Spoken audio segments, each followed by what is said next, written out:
want to take y'all back where it all started. Let me tell you about my city, a little town where I'm from, where everybody's southern raised, just as good as they come. Backwoods and Macioke and mud holes, and back then we only ate what the farm grow. Man, I miss some days how we played on them dirt roads, and out of towners came with respect, cause they know we all close. Yeah, Southern pride, towing gun folks. Welcome to my city, I-75 South, just north of Live Oak. I'm from a city called Austin, Georgia, right on the border of Florida. I was raised on these dirt roads, mud tires, spin backwoods when we ride. This is small town living, yeah. Now welcome to my city, title town, 229. Turn it up so they can hear it loud. We eddy up with big trucks and heavy G's. Pretty girls get moonshine and whiskey. It's nothing like our dirt roads, you can bet that, son. I'm from a city, by any means we gon' protect our guns. I hang with the rednecks and yee-yees. We get up in big trucks in the backwoods like Indians and teepees. This the home of the mighty, mighty Vikings, Wildcats, Blazers, Title Town license winners, pretty girls with country grammar. When I say about Austin, Georgia, I ain't talking about Atlanta. This a different type of city, where the woods are pretty, but get gritty, you hear me? What you know about that 229? You can find us on the Florida, Georgia line, where I reside. I'm from a city called Austin, Georgia, right on the border of Florida. I was raised on these dirt roads, mud tires, spin backwoods when we ride. This is small town living, yeah. Now welcome to my city, title town, 229. Turn it up so they can hear it loud. We eddy up with big trucks and heavy G's. Pretty girls get moonshine and whiskey.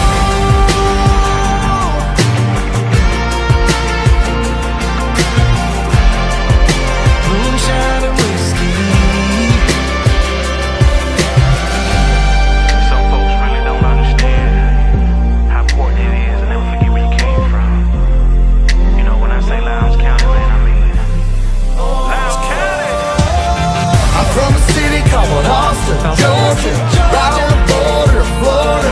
I was raised on these dirt roads, mud tires, spin backwoods when we ride. This is small town living, yeah. Now welcome to my city, title town, 229. Turn it up so they can hear it loud. We eddy up with big trucks and heavy G's. Pretty girls get moonshine and whiskey.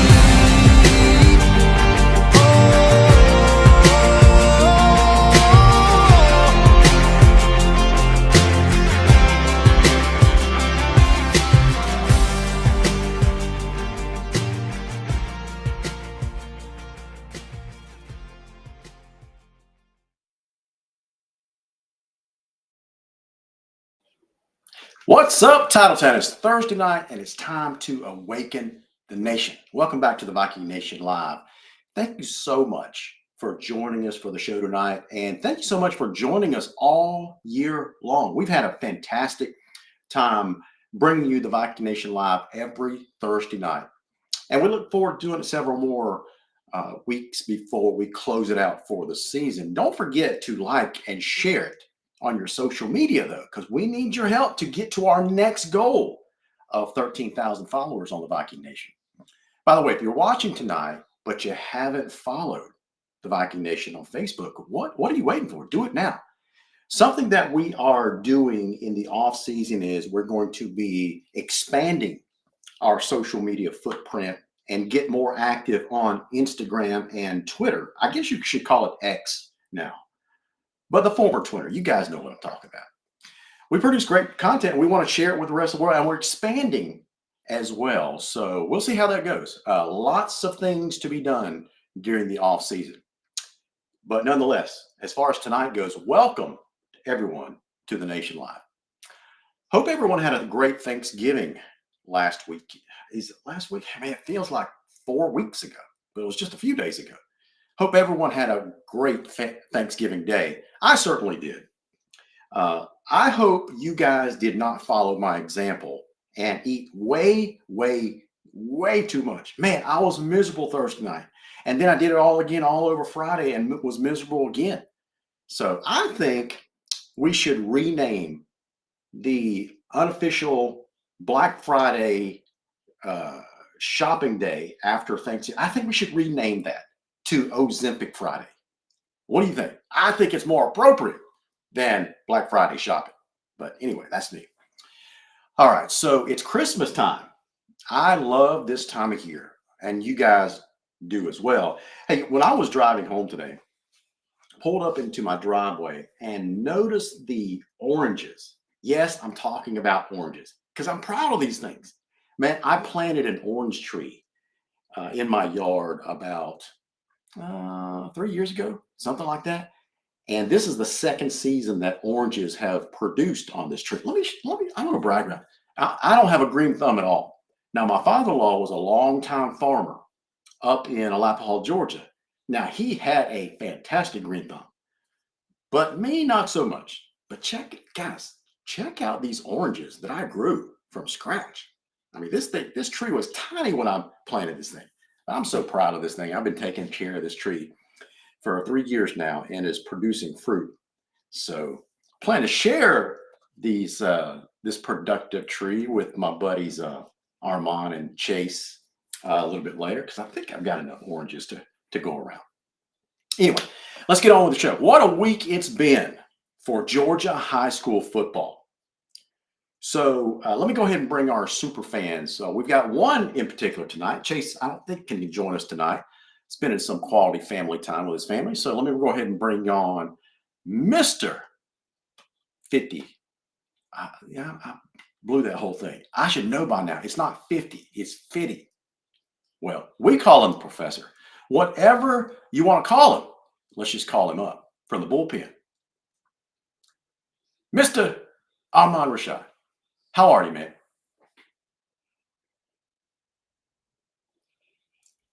I can't hear you at all. You know what? I muted my mic Yeah. because I'm at work still and we got the Christmas music in the background. So try to keep the copyright infringement stuff down.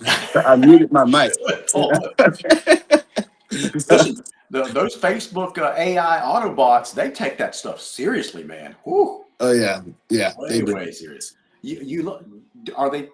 I know you're in the new dealership there. Are you guys selling enough cars to pay for the heat bill? I mean, you look all bundled up. Look, man, I'm follically challenged, right? I don't like to say bald, but I'm follically challenged and it's cold outside. Oh my gosh. And so I keep going. I'm always in and out, in and out. So a lot of times I throw on my little hoodie and keep it on all day. So I hear you, man. I hear you. yeah. I'm gonna. Have you ever planted anything? You have a Uh green thumb?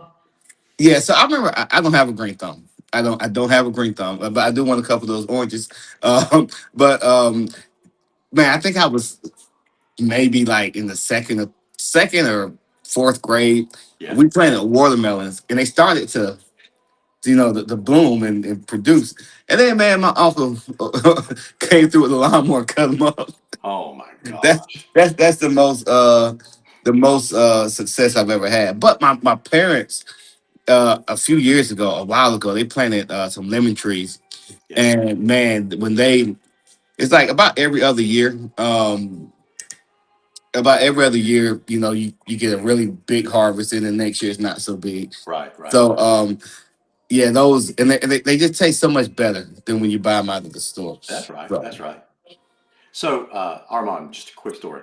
I think I've shared with you guys before that I've been married 32 years. When my wife and I first got married, this is how little a green thumb that I have. We bought a cactus in a small little pot, right? And we yeah, put it in the windowsill of our window in the kitchen, overlooking the backyard. Well, I now know why cactus grow in the desert because they don't need very much water, right? nah, Well, I didn't know that. So we just watered that thing like every day. you kill the cactus. I killed a cactus, man. Hey, Larry, The how you do cactus this? finally exploded because it had too much water. Wow, wow, So that's why yeah, when this tree started to produce oranges, and they taste pretty good, I was shocked. Man, I was so shocked, but so proud of these things. yeah. I really want to like my yard has too much sand, Yeah. not enough soil. So I'm probably never. If I plant anything, I have to get one of those. like a box to put it in and maybe grow like peppers or strawberries or something small like that. But There you go. There you yeah, go. too much saying to do a orange tree. Although That's I right. want one because my grandma had one when I was growing up, and man, when it blooms, it smells so good, man. It's Hmm.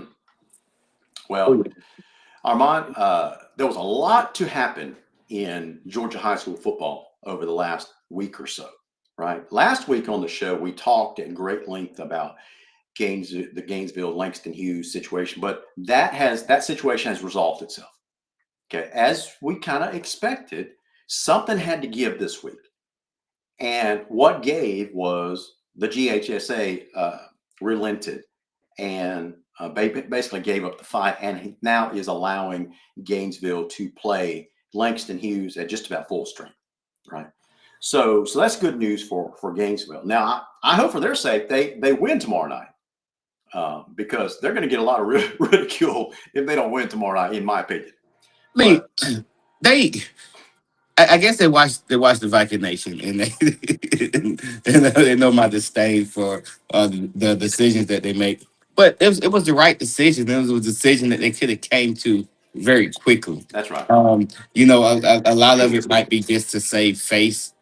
Who knows? Yeah, But I think they made the right decision, yeah. and the playoffs get to go on. Now, the one thing I don't know is how will it affect the timeline Yeah. as far as So like.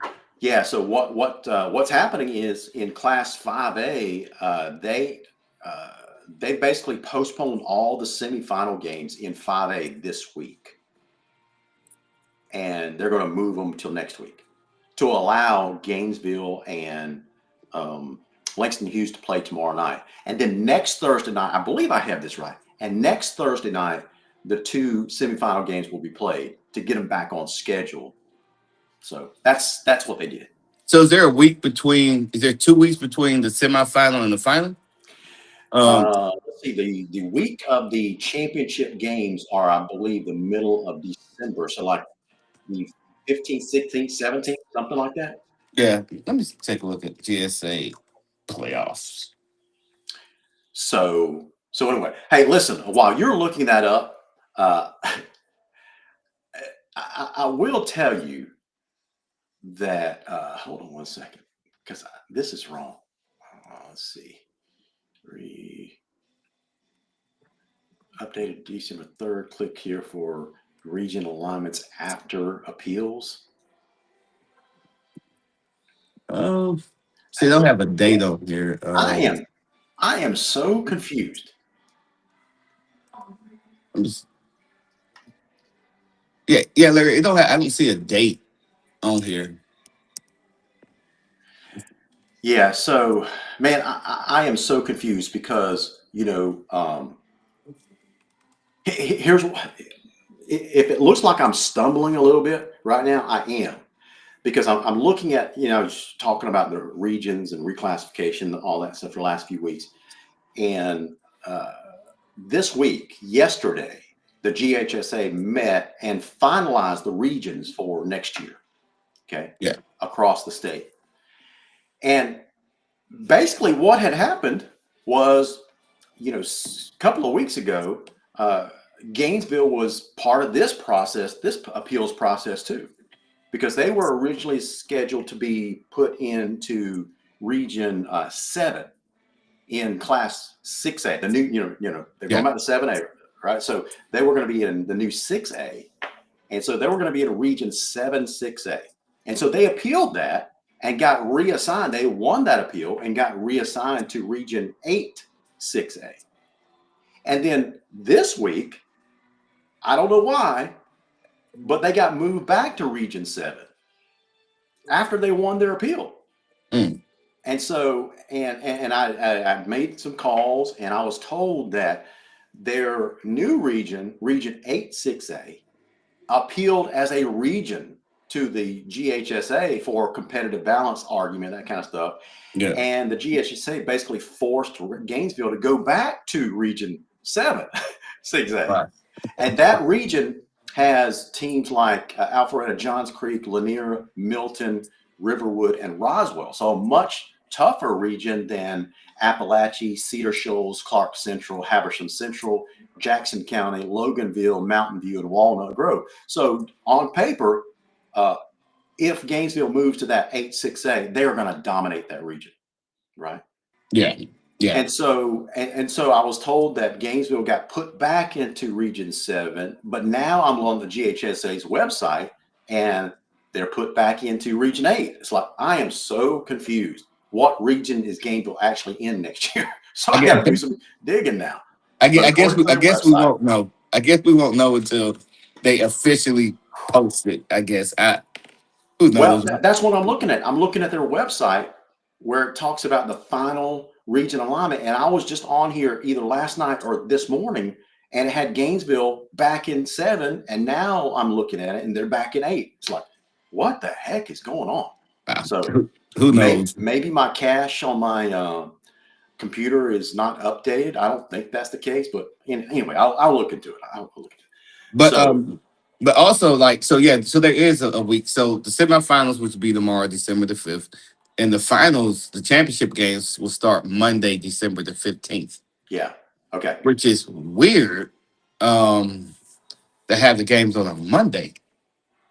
Well, they had to do that if we wanted the games in Mercedes Benz. They had to do them during the week that week. Nobody wants the games in Mercedes Benz, right? So that's why they actually, that's why they originally scheduled the semifinals for this week. So next week you wouldn't have any football, and then the following Monday you start state championship games, right? Yeah.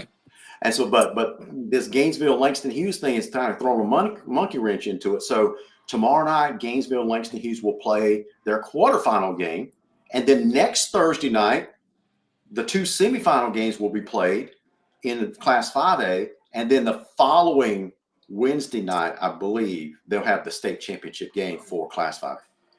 So Oh wow. they had to switch around Class 5A and 6A state championship games, I believe. But you know what, Larry? If they would have kept the championship games at home, guess what? You didn't have to worry about Yeah, this.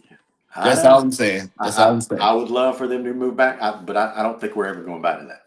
Yeah. Okay, so the remaining 6A brackets.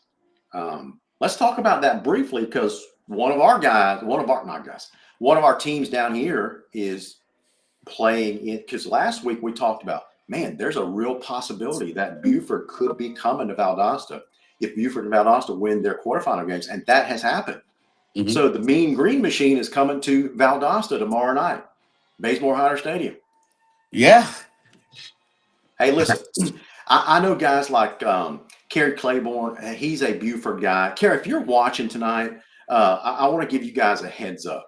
If your fans are using GoFan to buy tickets for that game tomorrow night, the directions or the address that's listed on the GoFan ticket thing that you buy from, right, has the address for Valdosta High's stadium on Inner Perimeter Road and not the football stadium.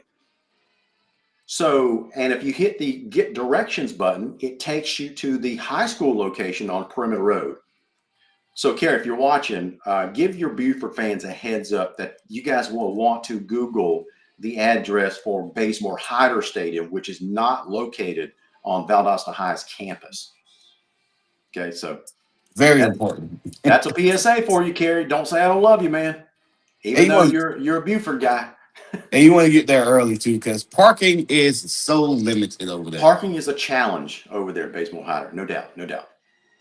Yeah. Okay, so the remaining 6A semifinal games. Were you surprised that Carrollton beat Grayson last week? Surprise? No. Really? Carrington's good. Even though I thought Buford would win, but it did surprise me that Carrollton won because they were playing at home. Yeah, And you get a boost when you're playing in front of that's true. your home stand. But Carrollton has a good team. Yeah, Carrollton has a lot of talent over there, and they have had for the last 2 or 3 years. And a lot of people looked at it and just say, okay, this all Juju. But no, Juju can't throw the ball and catch it himself. He was That's right. throwing, you know, he had to have a good line. He had to have a good defense, to back him up. So Carrollton has been really good over the last couple of years. And Buford has been Buford, not Buford, Grayson. I'm sorry. Grayson has been Grayson. So Well, it took they were a little bit special this year, according to the national rankings. I think in three different polls last week, they had been elevated to the number one team in the nation. And mhm, not only did Carrollton beat them, they dominated the game. yeah, yeah. Carrollton came out rolling, and it's just one of those. Grayson just ran into a buzzsaw, you know, Yeah. and I've always said this, like, when you're going into the playoffs, the team that's hot, Yep. right? They just keep going. They keep finding ways to win, finding ways to win. And you saw that with Walton. Walton was a hot team coming into the playoffs, and they gave Valdosta all they could handle. Even though I'll admit, I said it was what 5 minutes into the game, and I was Yeah. like, in the group chat, this game's over with. And next thing I know, it's it's 35-28 or something like that. And Walton is making Valdosta sweat. But yeah, like the playoffs, you have to. It's the hot team, not necessarily the best team that's going to win all the time. So That's right. That's right. So Carrollton is going to be hosting North Gwinnett tomorrow night in the other semifinal game. We saw North Gwinnett up close and personal. They had a pretty good showing against West Forsyth last week as well. But does North Gwinnett have a shot at beating Carrollton as well as Carrollton looked last week? yes, they do. And North Gwinnett, while they don't have a whole lot of standout players, got a couple of D1 players. I know one of them committed to Georgia, um, but they're well coached. They're Yep, disciplined. They don't make a lot of mistakes. that's true. So you're going to have to beat them because they're not going to beat themselves. So Carrollton is favored, and rightfully so. But Yeah. North Gwinnett has a chance, and I don't think they're gonna. I think it's gonna be a good game. Yeah, so let's go to the comment line. Kenneth Hurst says, "Hello guys from TCC fan. Thomas County Central still in the playoffs. There's a number of South Georgia and Middle Georgia teams still in the playoffs, and that's good to see this time of year." Okay. So Scott Cootie says, "Now they're called X." Yes, referring to Twitter. Now, Tawana Woods, she's got a couple of things to say. Pretty interesting. She says, "Hi, team. I missed you. Langston Hughes is going to win. They won the court of law, but the refs have a long memory. It shouldn't count against them, but it will. Also, Langston Hughes has that dog in him." I think you might be right. She also says, "Meanwhile, Cats will lose by 50. Tawana, Tawana is a little salty tonight. hey, I feel you. I feel you. They can get beat by 50, against this Grayson team. However, I doubt it. I doubt it. I think Valdosta. This is a toss-up game if there ever was one. Yeah. Valdosta does have the home field advantage, but Buford is Buford, and they're going to come in, and this is a matchup. It's been a. I think they played once before, like in 16. Was that who Valdosta played in 16 and won the championship, state championship, or No, they played. You talking about Buford? yeah? No, the Valdosta didn't play Buford for the state champ. In 16, I believe. Wait, I was there. They played the Tucker Tigers. Okay, Tucker. Okay, Yeah. but nevertheless, Buford has been his just like Valdosta has been a. They have a long winning tradition, and this is a matchup that a lot of people, true football fans, really want to see, That's right. and for his historical purposes. Now Buford was like when I was coming up, I think they were 2A maybe. Yeah. They were down there in the same. I think with Thomasville, in that same region. But they've grown and now they're up here with the big boys and they're playing big boy football. They always have been. But Buford is going to come in and let's see what Valdosta could do with them. Yeah. That's what it's going to boil down to because if Valdosta played like they played against Walton, right? other than those first two drives, it's not going to be pretty. Is the rain tomorrow night that's expected going to be any type of equalizer? Always is.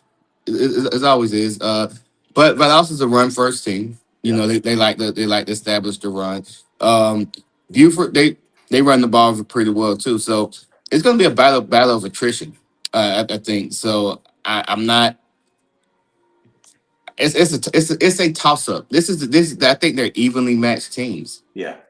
So Thomas Sims got a question. He says, "Why is Buford at Valdosta? Isn't Buford undefeated? Buford is undefeated. Valdosta has what, one loss? But the way the playoff system was set up, Thomas, is currently the top four teams in each region makes the playoffs, and Valdosta was the number one seed this year.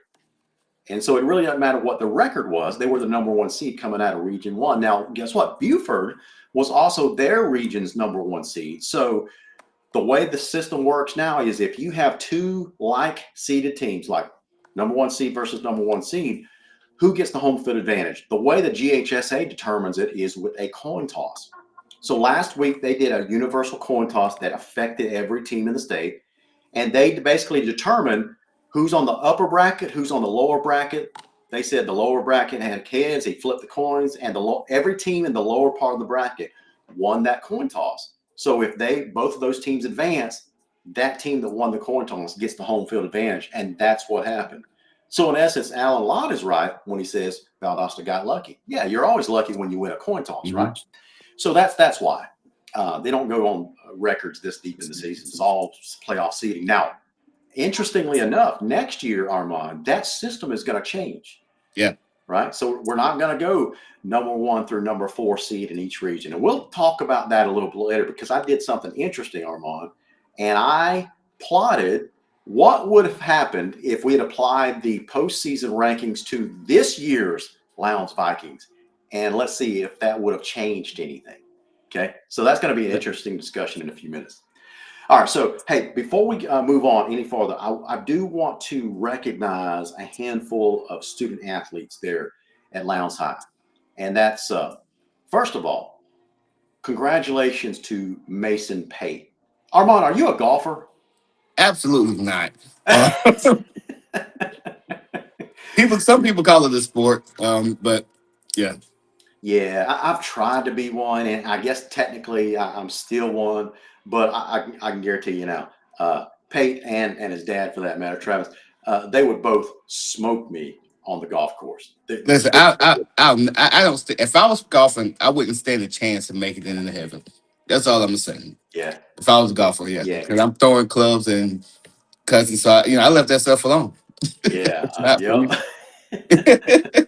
So congratulations to Mason. I predict he's going to do some big things at the college level when it comes to golf. So congratulations, young man. We also want to congratulate these football Vikings, Armand. Oh yeah, Ben Corheat, Kenyon Simmons, uh, um, Gavin Yates Lyons, and Cayman Upshaw. yes sir, yes sir. That That- whole were yeah. you surprised that Ben kind of switched his commitment at the last minute? Well, once Golish left and then Hartline got there, I had Explain to the audience what we're talking about. okay, so it's been the coaching carousel has hit college football, Yeah, and so the one thing I'll tell you, if you like me, you follow college, recruiting, you follow their relationships, yeah. and these players have relationships with these coaches, and so once I think he ended up going to man, where did he go to? Ole Miss? Is that where? Where I Ben? can't. He went to No, Louisville. Alice Golders. Oh, that's a good question. I'm not sure. But either way, he left USF and got a better opportunity. Excuse me. And and Big Ben had been to Louisville a couple of times. I know at least once. And so when he signed with Louisville, I was like, okay, wow. And then you think about it this way: we've sent. He'll be the third player that I can think of. Um, John Tarver Clemens, after he left Georgia, went there. Yeah, TJ Quinn went there. Coach Quinn is a Louisville alum. So there are a lot of relationships built in there that also the Louisville pipeline. So Yeah. So Alex Golish went to Auburn. Auburn. Okay. Yeah. I know he got hired somewhere. I didn't know if it was. I know it was within the SEC. Man, Um. that's a high pressure job at Auburn. You're always going to be viewed as Alabama's little brother. Uh, Yeah. and now with the SEC structured the way it is, where it's not an East versus West, there, man, you just gotta have an outstanding year to be the top two teams in the SEC. Yeah. Yeah. And sometimes it doesn't even like with the playoffs. Sometimes it's better to be number three. I know that's right, man. I You was know. kind of hoping that Georgia wouldn't make that SEC championship this coming week, just so they would get a week off and rest up a little bit, heal for some injuries. You know. Yeah. But like every team lost last year. The top four seeds. Hmm. All top four seeds lost last year in the second round. So, but it's one of those things where I'm interested to see Right. how it's going to play out this year because it's some craziness, and maybe we can devote a show next week. When Absolutely. we talk about Absolutely. college football. But yeah, but Big Ben's going to Louisville, and look, I think that his future is bright. His future is bright. He's not done growing. I don't think so. And Louisville's a great place. They put out a lot of pros, and Josh Harvey Clemens got drafted from there. T.J. Quinn probably going to get drafted this year. So I'm thinking the second and third or fourth round. So Big Ben is next. Yeah, so with Kenyon Simmons, he was a defensive back. You've Hmm. got some other guys that are going to be graduating, moving on, like Jennings. Um, Hmm. was Cayman Upshaw a defensive back? Yeah, he played safety. Yeah, so you got three DBs that you've Hmm. got to replace, and by the end of the season, the DBs were playing pretty good football.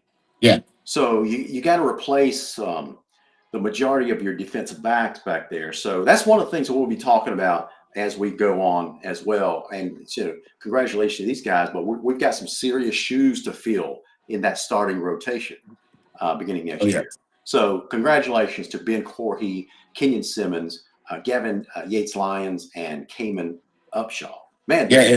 I mean, And they're going to some pretty good universities. oh yeah, the crazy thing, Gavin, and I'm gonna tell you, and this is what it's all about. People like to say focus on the state titles and everything, but what it's all about is developing these young men, That's right. so they can create better opportunities for themselves. Gavin came here from he's a transfer, came from Tallahassee, had a couple of offers, but they were all like Division 2, those smaller schools, and then he lands at Division 1 Ball State. And I know for a lot of us around here, people are like, who's Ball State? I think they're in Kentucky. But nevertheless, he got a D1 scholarship playing at Lowndes for 1 year. So that tells you the relationships that Coach Carter has with these schools. And and they're able to put kids in, and pretty much give them D1 scholarships. So Absolutely, man. Absolutely. All right, so congratulations to these guys. So let's talk about some of the, I guess. Well, before we get into who's coming back next year, that kind of stuff, I promised you guys that I would cover this real fast. Let's talk about this, Armand. yeah. We got to talk about it. Hold on, let me get mine and your picture out of the way for a second. There we go.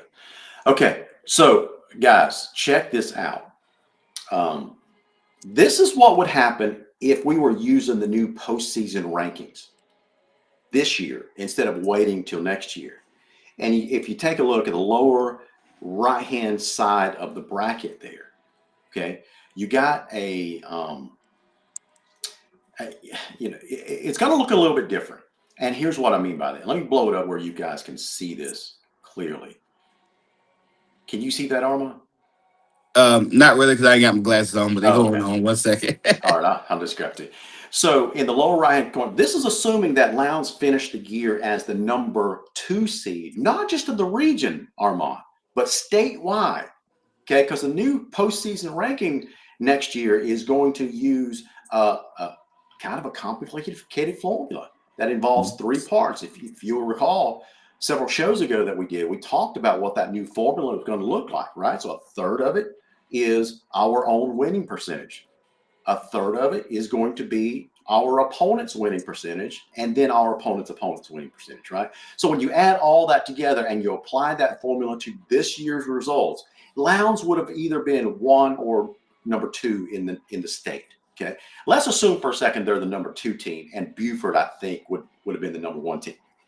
Okay, so if you take a look at this, guys, what this means, if Lowndes would have been the number 2 seed, Lowndes would have had a home game every single week of the playoffs, unless they matched up with Buford, because Buford would be the number 1 team.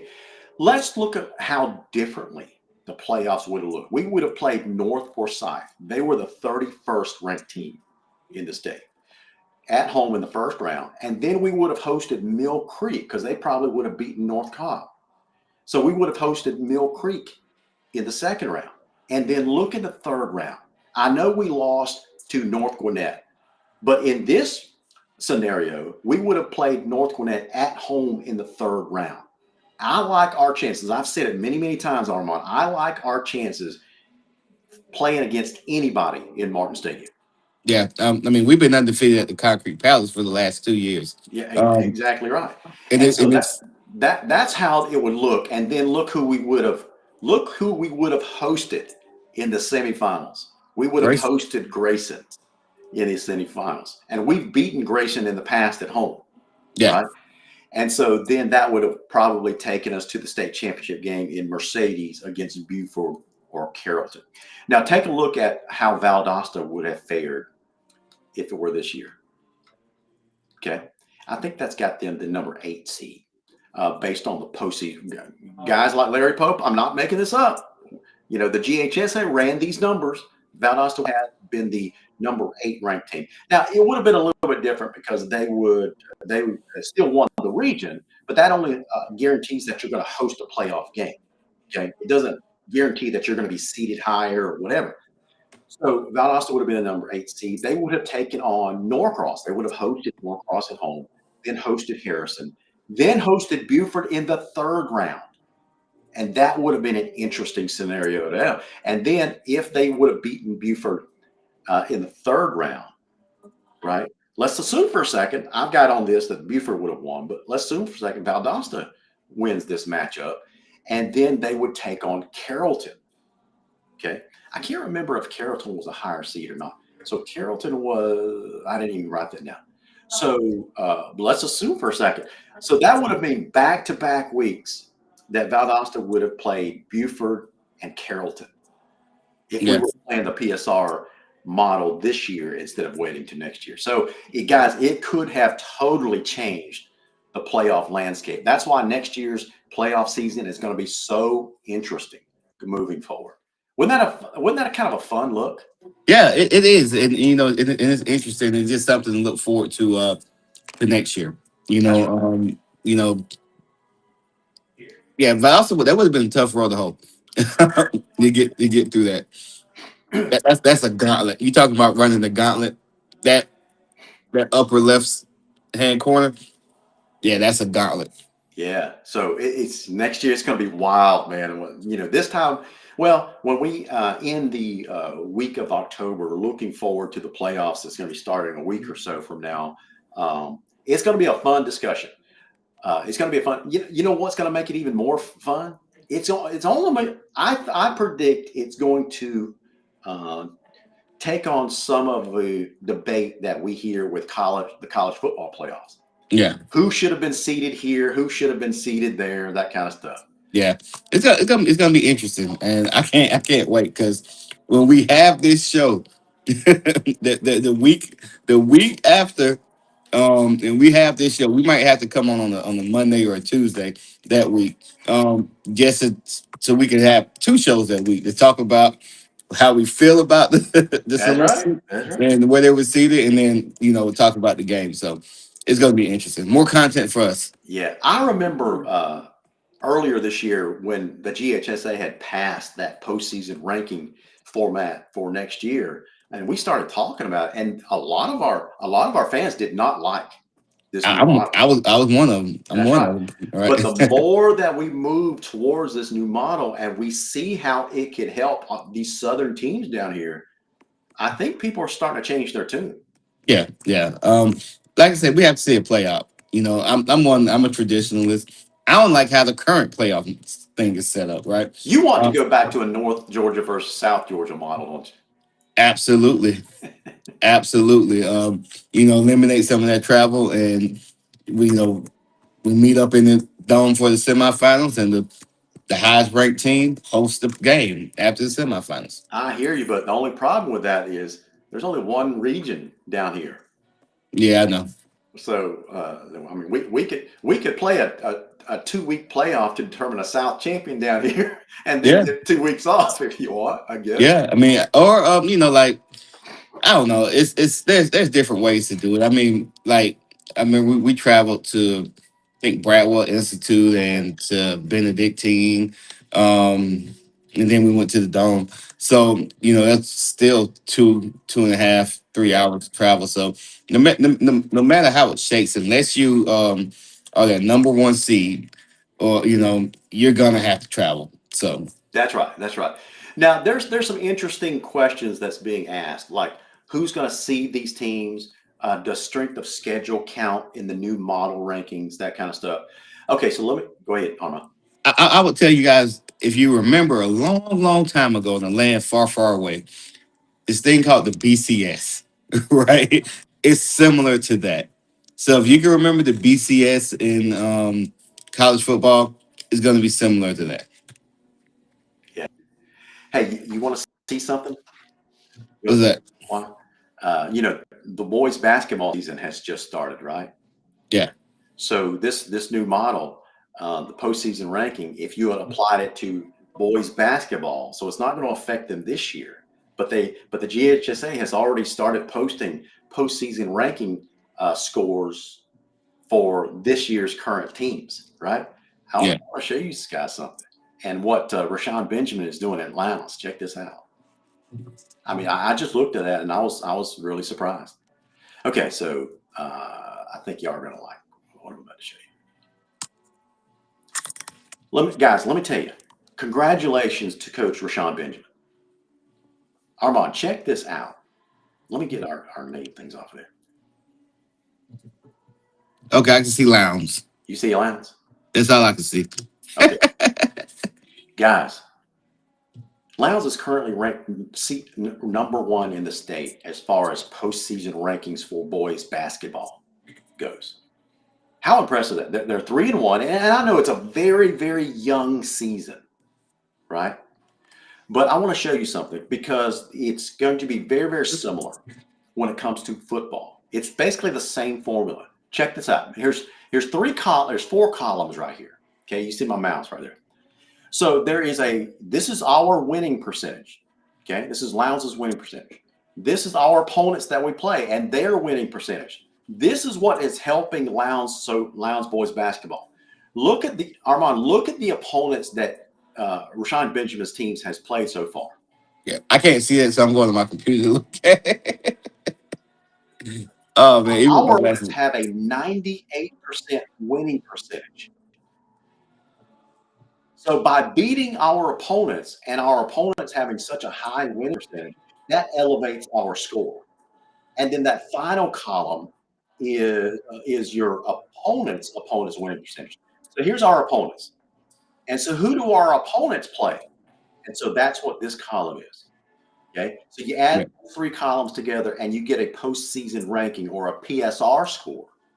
And so to go back and answer one of the questions, who's going to be seeding these teams? No one's actually seeding these teams because there's a math formula yeah. that is going to determine the seeds. The higher the score, the higher your seed. It's as simple as that. And the top 32 scores gets into the playoffs. It's as simple as that. So I hope that kind of clears it up for everybody. Now let's move this to football and show you how the teams rank. So here's that Buford and Lowndes number 2 that I was talking about with a 9-1 record.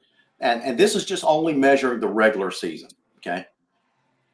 So this is our winning percentage, our opponent's winning percentage, and our opponent's winning percentage. So one of the questions a while ago was, does strength of schedule matter in this new model? The answer is yes and no. And I know that sounds really as vague as you could possibly get. And here's what I mean. Armand, theoretically, this will encourage teams to play tougher opponents, right? But practically, it does not. And here's what I mean. Teams and coaches that are very astute can manipulate their postseason ranking or PSR scores through scheduling. Yeah. Here's what I mean. There's no advantage to playing higher classification teams. There's none Mm. because everything's based on winning percentage. There's no discounted score based on playing someone in the new 7A versus 4A, right?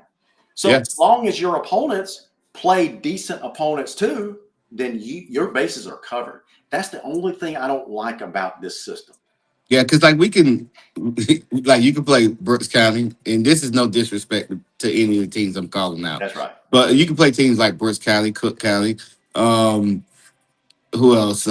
Thomasville, not even Thomas, and Coffee County, and if they have good seasons, then you're good. The That's only right. thing that'll hurt you is if they, having a horrible season. That's right. So there you have it.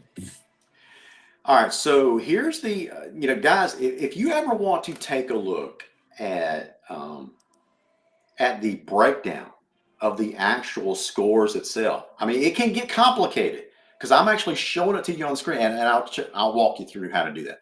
So you go to the postseason rankings up here at the ghsa.net website.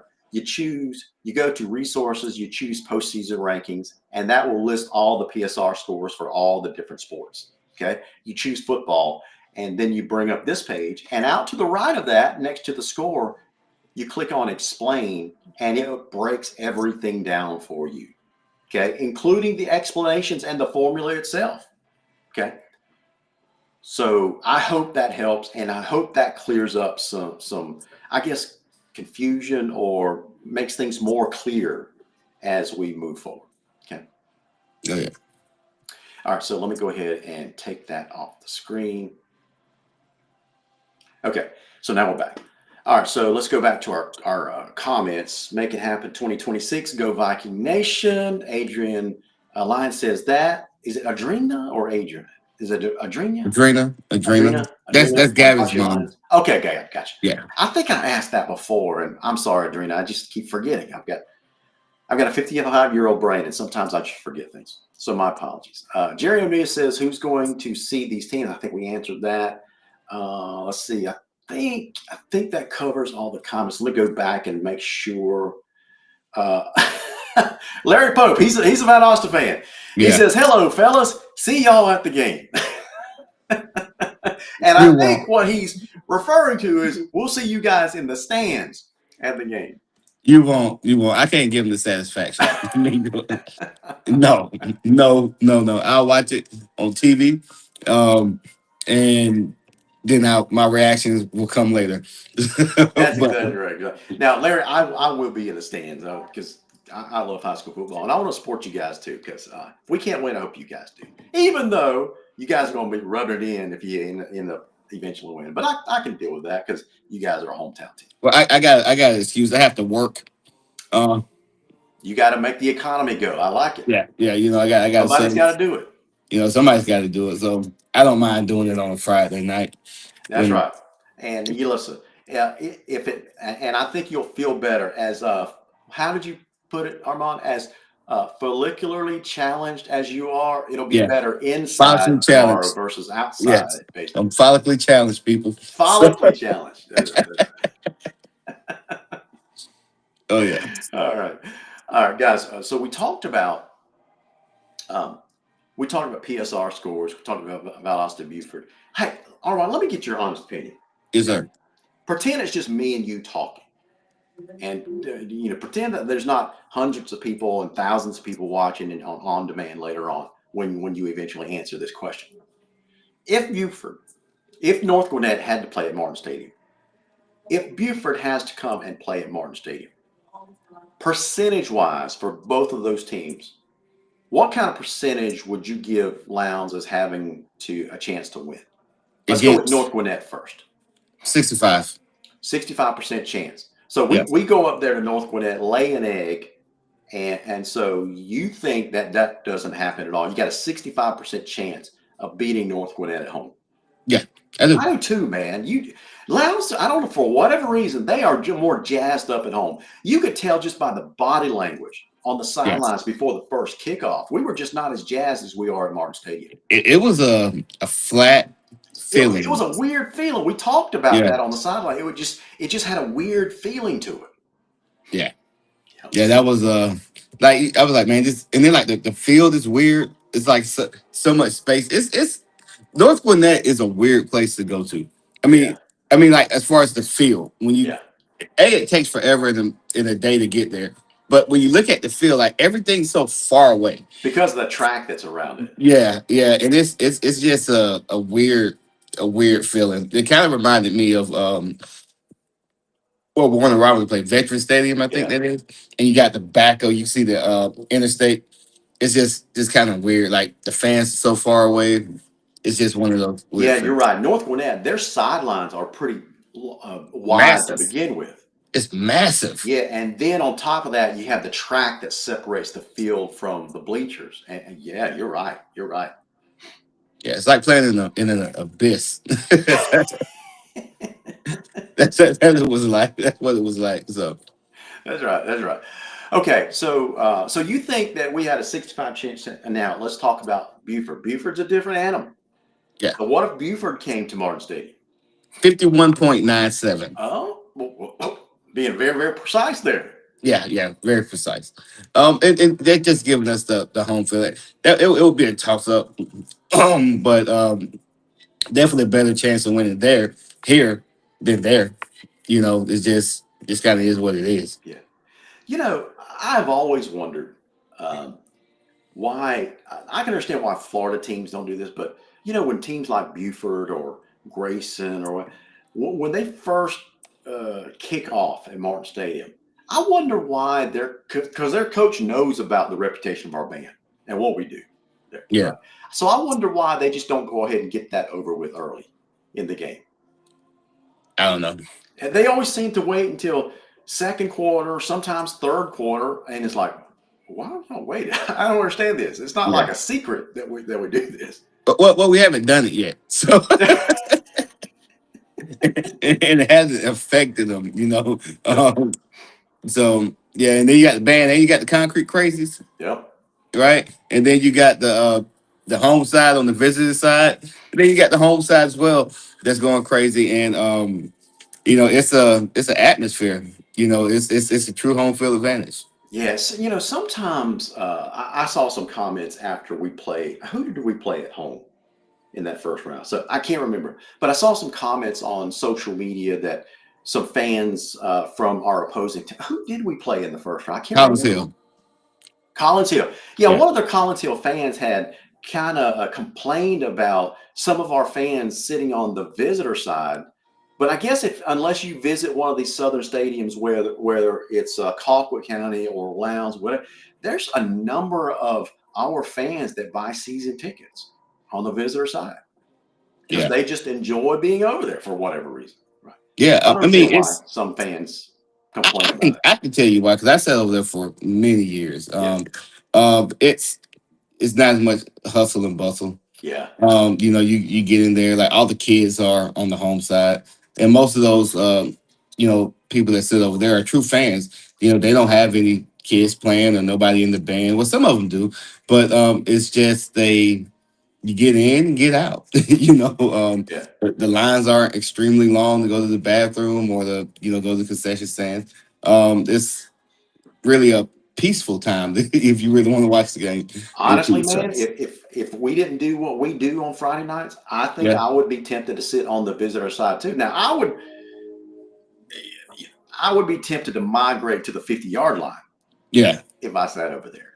yeah. And I At like to be most high up. games, you could get Yeah, away with that. yeah. I like to be high up and so I can see the whole field. I You know. know, Yeah, me too. Me too. yeah, Steve Brown says, non-region, we need to play 2 games on the road. And he suggests TCC and an Atlanta area team, no cupcake teams. Amen to that, Steve. I'm right yeah. there with you. Michael Ward says, love my Vikings, but I will have to pick North Gwinnett in that game. Then he goes on to lose to Lowndes. Go Vikings. I love the way you did that, Yeah, Michael. he got me at first. So I was He like, got me at first. I had to okay, finish reading it. I get it now. I get it. All right, so you give Lowndes a 51.79% Nine chance, seven, 9-7, almost 52% chance. So, almost 50%. yeah, Gotcha, gotcha. Okay, I like Lowndes' chances of beating Buford at home as well. Look, I've said it many times. It doesn't matter who we play. I like our chances at home. If nothing else, it gives us a straight up 50-50 shot at yeah, beating one of these super teams at home because we've seen it before.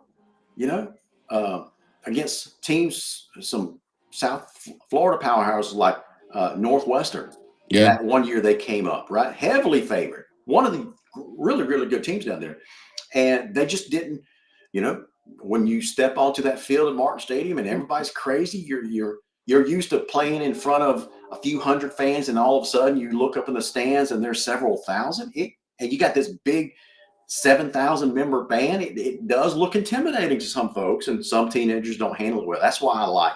And plus, I swear, our players are more energetic throughout yeah. that entire game when we play at Martin Stadium. Because like like when you take those long trips, like they went up the night before. Yeah, They took the pretty much the whole varsity team went up before, and then the JV came up yeah, the day of. It takes something out you. That travel takes something out of you. Yeah, and I get it. I don't know if they ride charter buses, but we did. And we would go up, we would leave early in the morning, right? And then we get there, we've been in a hotel for about a couple of hours, and then yeah, go, because that was as close to our natural schedule as we can possibly get it. But when you go up there and let's say you stay the night before, as athletes, we're ritualistic, we're religious in how we yeah, prepare for a game, and it's different. It's different. Like I remember, like we ride to Coughlin on a bus. It takes about an hour. I already knew what I was gonna do when I first get on the bus. I'm gonna read this right here. We about 30 minutes out. I throw my headphones on. I throw them Wu Tang into the 36 chambers, followed by the Jizza Liquid Swords, and then I'm getting off the bus ready to play. yeah. You talk Mhm. about superstition, man. I think all athletes are Yeah, superstitious. I remember doing that stuff. Just for this season. Now I got to wear a different hat now. So I think I started this at the Camden game. I'd worn a different hat because I went to a sales meeting up at Nashville, Tennessee, the week before, and I got a Nashville, Tennessee hat that said Nashville Country on it. yeah, And it played along with my Berrien Rebels being from Nashville, right? So I thought it was a great fit. So I wore that to the Camden game, and we won that game. So being the superstitious former athlete that I am, I kept wearing that hat until we lost.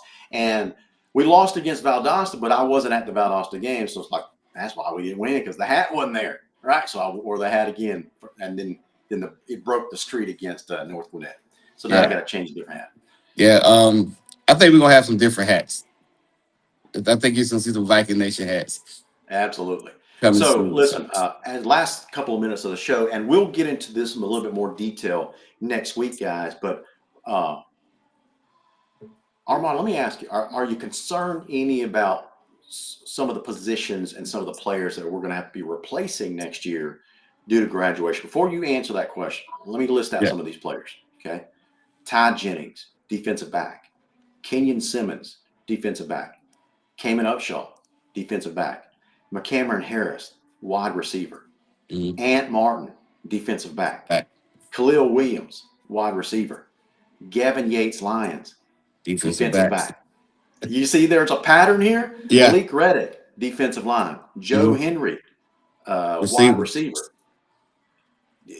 You guys see some of this pattern here? So I'm kind of concerned about our defensive backfield next season. Yes. Yeah, but we got Mr. Booker. He's coming back. Yeah, Izzy, he's listed as a defensive back, even though he kind of plays up in the box. Um, we got Mr. Treadwell. I think he's coming back as well. Let me just double check.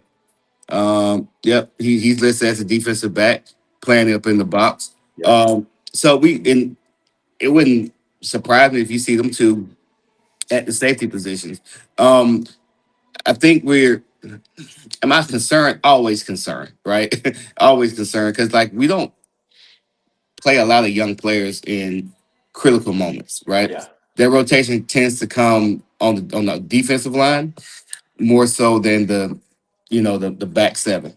Yeah. So So speaking of that defensive line, you got Malik Reddick graduated, mhm, yeah, and he was the anchor of that yeah, defensive line this season for 2 straight years. hmm Fantastic defensive lineman. Then you got the high motor guy himself, Garrett Harris. He's yeah, graduated. So that's yeah, two of your three down linemen. yeah. And so, including our DBs, Armand, that's 7 starters. 7 stars. However, I've been saying this all year since probably like week 3. Look for number 90, Mhm. Hayden Allen. I mean, Caden Allen he's listed as 6 foot, 255. He hadn't finished growing yet. Yeah. He ain't even filled out yet. But I think he's going to be the anchor of their defensive line. Marcus Vaughn, who to me, he played better as playing linebacker, Yeah. number 6. So look for him to kind of alternate back and forth, and I think we're gonna be able to fill those gaps pretty solidly, and we're gonna see. It's a wait and see That's type right. of type of deal, and then we also got some guys coming up from the freshman team and who will be sophomores and some sophomores who will be juniors. That are chomping at the bit to get out there. So we're gonna see. Yeah. And We've got some also, other also, guys. We've got some other seniors as well, like Aiden Andrews. We've got to replace mhm, an excellent yeah. place kicker. So, what were you about to say? But Coach Norwood just sent three to D1 schools, right? So I'm confident in Coach Norwood's ability to coach up these kids and develop these kids. Okay, that's true. That's Because true. because a year ago, going into the season last year, would you have said we have 3 D1 prospects in the defensive backfield? No way. No way. See? Good point.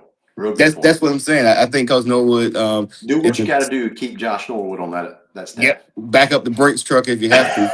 Um, Exactly. call me. I'll make him a deal on whatever car I got. We can keep him. We can keep just to keep him. Um, Yeah, Tawana Wood says our young men are still training. Nothing stopped. The factory line of the concrete factory is still up and running. yeah, yeah, and it's like I want to see our. I think Lounge is going to evolve, right? And I love the direction that we're going in. Yeah. We had 2 successful seasons after having 2 back-to-back horrible seasons. Um, and I like the way the program's moving. Look for them to take the next step next year, which is a further, run in the playoffs. So Yeah.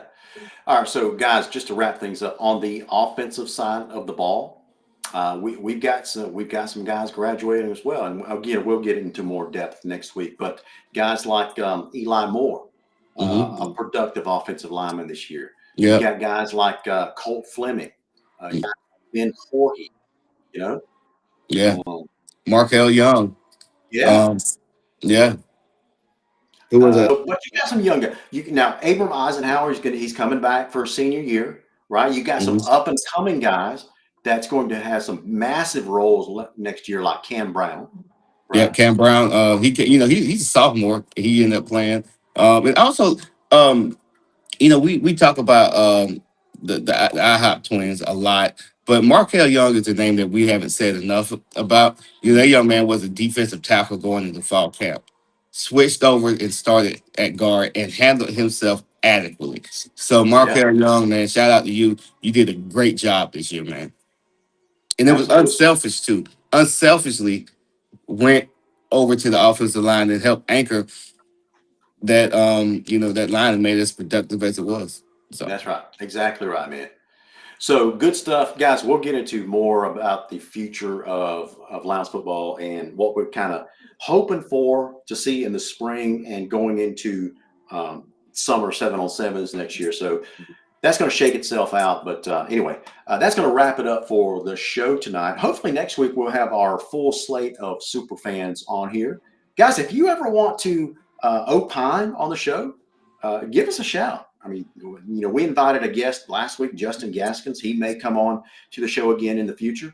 If you have what it takes, we're always looking for fresh perspectives. And you just never know how things are going to turn out when you do that. Several years ago, there was a guy that called into the show. He was as green as a green pea could be. Guy named Armand Rashad Williams, and the guy brought it several shows, and we invited him onto the show, and here he is. Yeah. Look forward to some legends making some appearances. We may look because you guys, the show has grown, and we got people saying, "Hey, man, let me get on the show." Unfortunately, this year season pan out.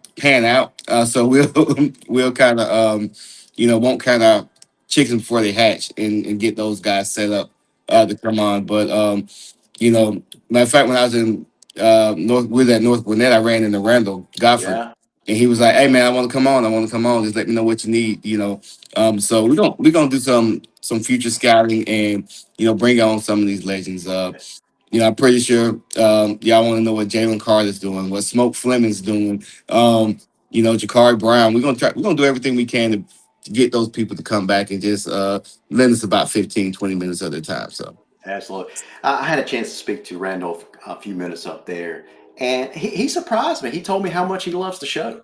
yeah, man. And man, I've known Randall since I was about 10 years old, man. And Randall's always been a great guy. And I'm gonna tell you some a little known thing. So at my sophomore year, maybe junior year, we needed practice cleats, right? Randall got all of the cleats from the Dallas Cowboys, right? He was playing for them. He put them in a big box and he sent them to us. So Wow. they were white and blue cleats, right? But the fact that he thought so much of, hey, let me get these cleats here and send them to my home team, and he's been supporting, the Vikings from afar, even though he doesn't live here anymore. Kids went to school elsewhere, but he still supports these Lounge Vikings. So shout out to Randall Godfrey. Absolutely, guys. And if you're watching tonight, you're a former Viking, whether you played football, basketball, baseball, ran track, played tennis, you're always welcome on the Viking Nation Live. So reach out to us. We'd love to get you on air. So anyway, with that said, guys, may God bless every single one of you. Go bless somebody this Christmas season. And remember, Jesus is the Hey, reason. one more thing. Yeah. One more thing. What is your favorite Christmas movie? I know I wanted to ask you something, but just something to go off with. What's your favorite Christmas movie? You want me to answer it now or wait till next week? Wait till next week, Nick. And We'll the matter of fact, we'll let everybody think about it this week. And next week, don't let us forget, what is your favorite Christmas movie? I yeah. have a go-to, and I can't wait to watch a marathon of this on Christmas Day. You guys probably know what I'm talking about. Well, with that said, God bless every single one of you. And as always, go Vikings. Go Vikings.